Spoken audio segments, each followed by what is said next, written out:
Dorothy Lawrence. Per Natàlia Méndez i Lucía Pastor. Lawrence va néixer a Hendon l'any 1896, sent adoptada des de bebè per un guàrdia de l'Església d'Anglaterra. Des de petita tenia la seva vocació clara, volia ser periodista, i així, quan va créixer, s'hi va començar a dedicar.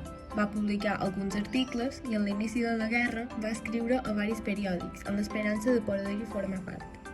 Les autoritats van posar diverses limitacions en quant a l'acreditació oficial del periodisme front la guerra, especialment per a les dones. La presència de les dones dins la guerra no es va normalitzar fins al segle XX, tot i que moltes dones estaven interessades en participar-hi.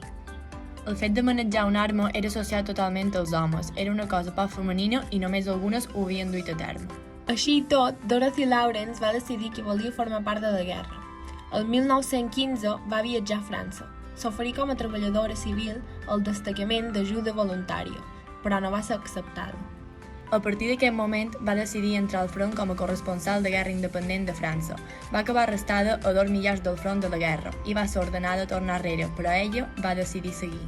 Pel camí va conèixer a 2 soldats joves amb els que va seguir el seu objectiu. Van pensar que la millor opció era fer-la passar per un home.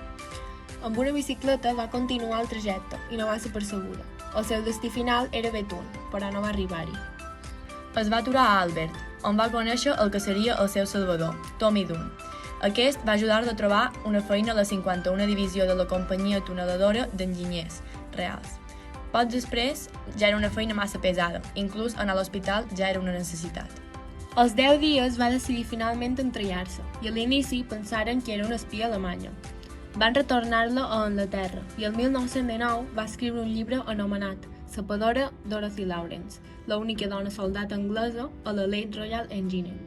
Dorothy va acabar empitjorant, fins al punt de passar per psiquiàtrics, i fins la seva mort el 1968. Publicació de diversos articles a The Times.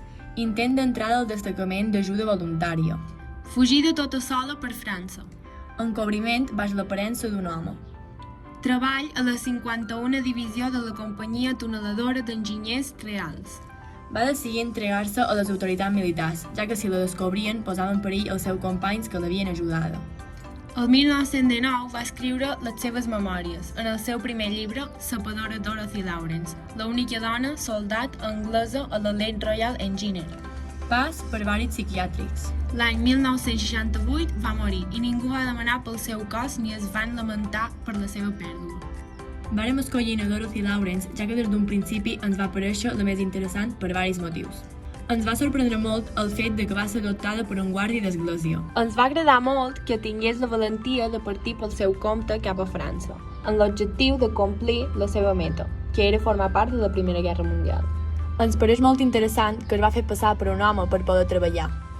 També ens va impactar molt el seu pas per diversos centres psiquiàtrics.